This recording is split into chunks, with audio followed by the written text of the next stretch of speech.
এই যে হাঁসগুলো সবাই একসাথে খাচ্ছে, ওদের ভিতরে কিন্তু কোনো হিংসা নাই। কিন্তু এখানে যে চারজন মানুষ থাকতো, হিংসা এবং অহংকার এখানে ভরা থাকতো। তো মানুষ হতে গেলে সর্বপ্রথম মানুষের হিংসা এবং বিদ্বেষ এগুলো ছেড়ে দিতে হবে। অহংকার রাখা যাবে না, এবং অহংকার হলো পতনের মূল।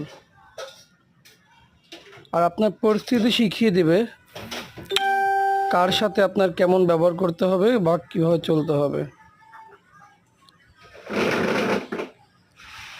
দুনিয়াটা বড়ই আজব। যার অর্থ আছে তার সম্মান আছে, যার অর্থ নেই তার সম্মান নেই। তো বেশি বেশি অর্থ উপার্জন করতে হবে। ধন্যবাদ।